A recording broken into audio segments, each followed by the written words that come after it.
नमस्ते दोस्तों। एक स्टॉक है जिसका नाम है ट्यूब इन्वेस्टमेंट। बहुत लोगों ने सुना भी रहेगा सोशल मीडिया पे, यहाँ वहाँ। स्टॉक काफ़ी अच्छा है। थोड़ा डिटेल में बात करेंगे स्टॉक के ऊपर।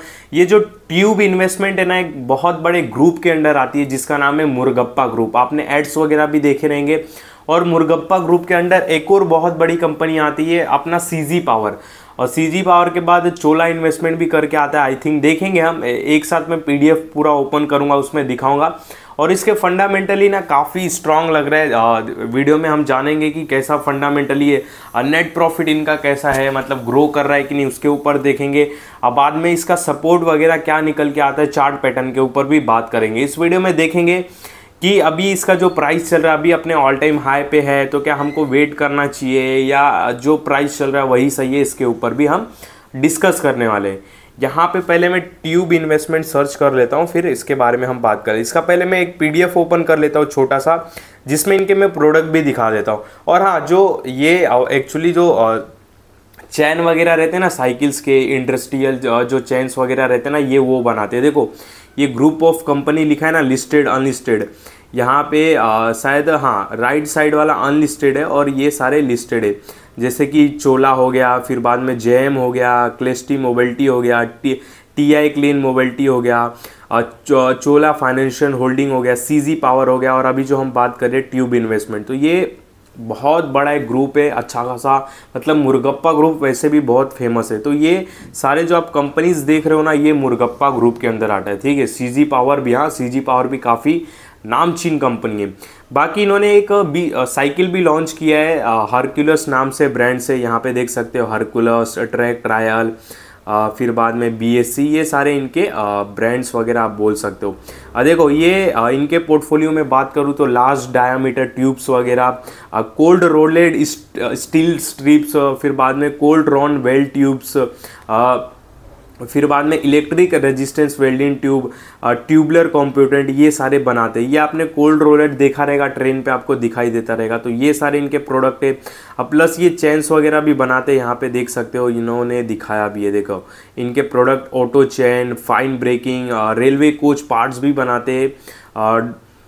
इसके वजह से ये इनका इतना पोर्टफोलियो डाइवर्सिफाई, इसके वजह से देखो स्टॉक ने कितना अच्छा खासा रिटर्न दिया है। अभी भी मौका है, कोई टेंशन नहीं। ऐसा नहीं कि भाई 5 साल में 800% चला गया, 1 साल में 28% चला गया, तो ऐसा नहीं है। जैसा अभी चलते आ रहा है, अगर इनका नेट प्रॉफिट पे बात करेंगे, नेट प्रॉफिट फ्यूचर में अगर ग्रोथ हुआ तो आगे भी ऐसे ही स्टॉक का प्राइस ग्रोथ करेगा। एक बार मैं मार्केट कैप देख लेता हूँ।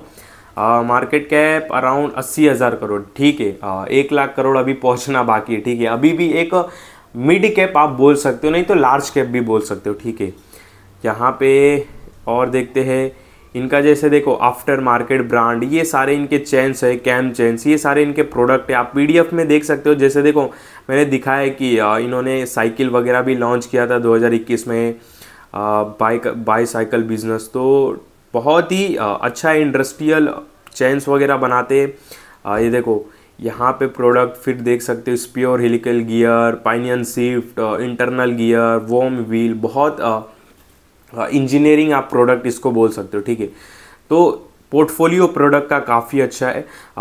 और यहाँ पे आप बात कर लेते हैं हम नेट प्रॉफिट पे, नहीं तो प्रोडक्ट पे देखेंगे तो देखते ही रह जाएंगे। ठीक है, सबसे मेन पार्ट यही आता है।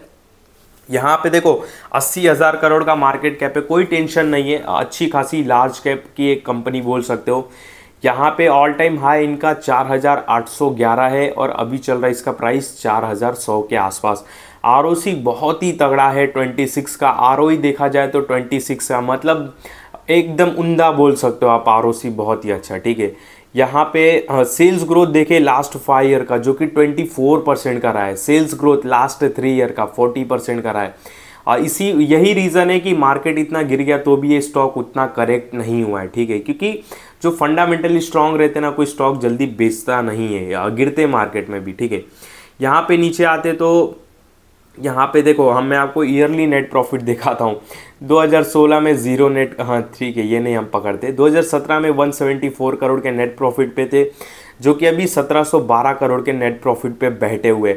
अभी अपने all time high net profit पे बैठे हैं। ईयरली बात करूँ तो, नेट प्रॉफिट बात करूँ तो काफ़ी उम्दा है। और पिछले 4 सालों में इनका नेट प्रॉफिट काफ़ी तेज़ी से ग्रो हुआ है। सेल्स भी अगर देखूँ तो 4,500 करोड़ से सेल्स 18,000 करोड़ हो गया। तो बहुत बड़ी कंपनी है, बहुत बड़ा ग्रुप है, एक्सपीरियंस भी बहुत है, जिसके वजह से स्टॉक इतना परफॉर्मेंस दिया और नेट प्रॉफिट भी बहुत उम्दा है, मस्त है, सेल्स भी काफ़ी अच्छा है। प्रॉफिट ग्रोथ लास्ट 3 ईयर का 62% का है, compounded sales growth last 3 year का 41% का है। स्टॉक ने भी सेल्स ग्रोथ और प्रॉफिट ग्रोथ के हिसाब से ही रिएक्ट किया है। तो स्टॉक कोई ओवर वैल्यूड नहीं है, मतलब आप ऐसा नहीं बोल सकते हो कि स्टॉक का प्रॉफिट कहीं और है, स्टॉक का प्राइस कहीं और है, नहीं। जिस हिसाब से इनका प्रॉफिट ग्रोथ हो रहा है, जिस हिसाब से इनकी सेल्स ग्रोथ हो रही है, उस हिसाब से स्टॉक का प्राइस भी मूवमेंट दे रहा है, जो कि काफ़ी बेटर बनाता है इस स्टॉक को। यहाँ पे रिजर्व की बात करूँ तो अराउंड 5,300 करोड़ के आसपास का रिजर्व है। कर्जा बोले तो 700 करोड़ का, यानी कि कर्जा कुछ भी नहीं है, क्योंकि इससे 5-6 गुना इनके पास रिजर्व पड़ा है। बाद में इन्होंने कैश वर्किंग इन प्रोग्रेस, मतलब अपनी कैपेसिटी या कुछ रिसर्च एंड डेवलपमेंट में या अपने बिजनेस में इन्होंने अराउंड 437 करोड़ का एक वो पैसा लगा के रखा है। बाद में आपको ये जो 437 करोड़ है फिक्स असेट में जुड़ता हुआ दिखाई देगा बाद में, ठीक है। इन्वेस्टमेंट भी करके रखा है 1609 करोड़ का, ये बॉन्ड्स में किए रहेंगे, म्यूचुअल फंड्स में किए रहेंगे, यहाँ से इनको अदर इनकम भी आती रहेगी जो हमको बैलेंस शीट में दिखता भी रहेगा। तो ये बहुत ही अच्छी बात है।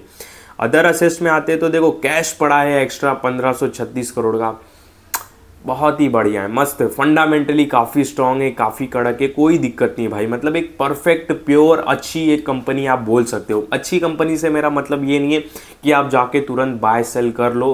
मेरे इस वीडियो में आपको कोई भी बाय सेल का कॉल नहीं ध्यान देना, बस समझाने के लिए एजुकेशनल पर्पज़ के हिसाब से बता रहा हूँ।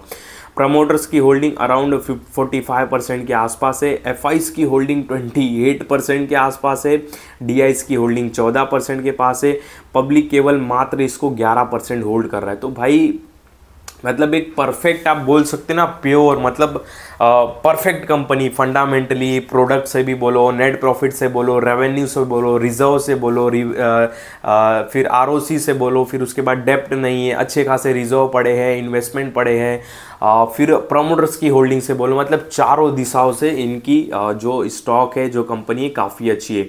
अब आते हैं हम चार्ट पैटर्न पे, देख लेते हैं कि क्या लेवल्स अच्छे निकल के आते हैं कल को अगर मार्केट प्रेशर में आता। अभी मार्केट थोड़ा पॉजिटिव में काफ़ी चल रहा है, रीज़न क्या है, शायद वही यूएस इलेक्शन हो सकता है, मुझे उतना नहीं पता, मैं निफ्टी पे उतना नहीं ध्यान देता हूँ। हाँ, आप बोलेंगे कि ध्यान देना चाहिए, निफ्टी से ही स्टॉक का प्राइस ऊपर नीचे होता है, पर देखो जो इंडिविजुअल जिस स्टॉक को चलना होता है वो चल देगा, ठीक है, निफ्टी का वेट नहीं करेगा। बाकी हाल में इसमें देखो कुछ गिरावट देखने के लिए मिली है। मैं इसका एक ऑल टाइम हाई का पहले ऊपर लाइन लगा देता हूँ, फिर देखते हैं कि अपने ऑल टाइम हाई से कहाँ तक गिरा है और इसका जो लेवल से क्या निकल के आता है। ये हो गया। अगर मैं प्राइस रेंज लगाऊं, एक सेकेंड, प्राइस रेंज लगाने दो। अगर मैं प्राइस रेंज लगाऊं तो अराउंड ये अपने हाई से 15% करेक्ट हो चुका है। अगर 5% और हो जाता है तो बहुत अच्छी बात है, ठीक है। अगर 5% करेक्ट हो जाएगा तो ये देखो इसका एक सपोर्ट ये निकल के आता है, जो कि ये जो सपोर्ट भी और लेवल्स भी आप समझ सकते हो 3871। अगर मुझे लगता है कि आना चाहिए, ठीक है। देखो दो बातें होती है, मैं आपको बता देता हूँ, बॉटम कोई नहीं पकड़ सकता, इसके लिए मैं कभी भी दो नाव पे चढ़ता हूँ। अब बोलेंगे कि आप बोलते हो कि ये लेवल्स नीचे के भी अच्छे और करंट भी अच्छे, और दो टाइप के लोगों के लिए मैं बोलता हूँ, ठीक है, बताता हूँ। अभी पहले मैं ये बात कंप्लीट कर लूँ, फिर प्राइस के ऊपर बताता हूँ। तो 3870 के तक आ जाए तो बहुत अच्छी बात है, मुझे लगता है आना चाहिए। अभी चल रहा है अराउंड 4100 के आसपास, तो ये एक ही लेवल्स काफ़ी अच्छे लगते हैं 3870 के आसपास का। बाकी यहाँ तक आ जाएगा तो मुझे नहीं लगता इसके नीचे जाएगा, तो यही लेवल्स ठीक है, ठीक है, बाकी कुछ लगाने की ज़रूरत नहीं है।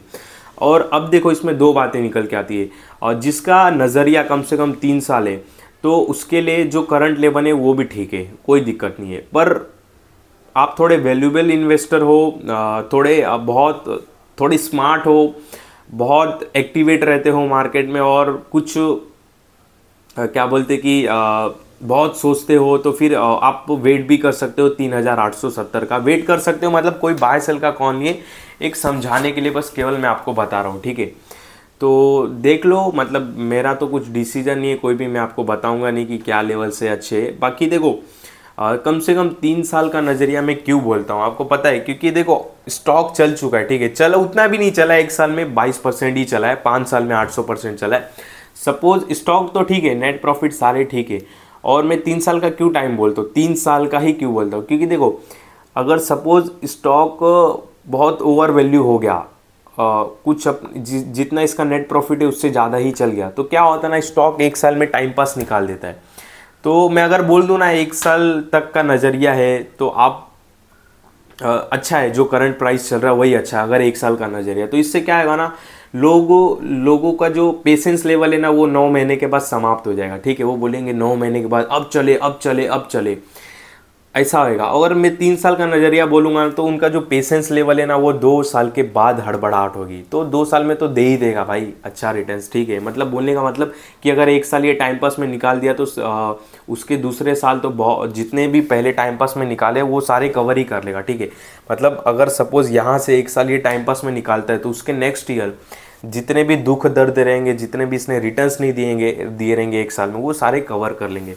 इसके वजह से मैं हमेशा बोलता हूँ कि अगर ज़्यादा टेंशन नहीं पालना है और क्या बोलते कि ज़्यादा प्राइस को लेके सोचना है, तो 2 शॉट में, अच्छे स्टॉक में 2 शॉट में प्ले कर सकते हो। 2 शॉट मीन्स जो करंट चल रहा है वो पहले शॉट में वहाँ पे SIP मारा, और सेकंड बहुत मार्केट नेगेटिव आता है और कहीं समझ में नहीं आ रहा है मार्केट का बॉटम कहीं कहाँ पे बनेगा। पर जब मार्केट का बॉटम बनता है ना तो एक न्यूज़ निकल के आ ही जाती है कि यहाँ पे बॉटम बन चुका है। तो बॉटम बनने के बाद उस टाइम पे सेकेंड SIP सेकेंड शॉट हम कर सकते हैं स्टॉक में। ठीक है, समझ रहे हो ना बोलने का मतलब। इसमें बहुत लड़खड़ाता हूँ मैं बताने में, ये जो प्राइस रहता है कि ये सेकेंड शॉट फर्स्ट SIP, क्योंकि बहुत रिस्ट्रिक्शन रहता है, इसकी वजह से बहुत सोच समझ के बोलना पड़ता है। तो बाकी प्राइस को लेके आप खुद ही डिसीजन ले लो। बाकी स्टॉक काफ़ी ही अच्छा है, फंडामेंटली काफ़ी स्ट्रॉन्ग है, कोई दिक्कत वाली बात नहीं है। तो इस वीडियो में आपको कोई भी बाय सेल का कॉल नहीं, ध्यान देना। और जो भी मैंने अभी आपको बातें बताई केवल समझाने के लिए बताई, और मेरे किसी भी वीडियो में कभी भी बाय सेल का कॉल नहीं रहता, इस बात का बहुत बहुत ध्यान देना।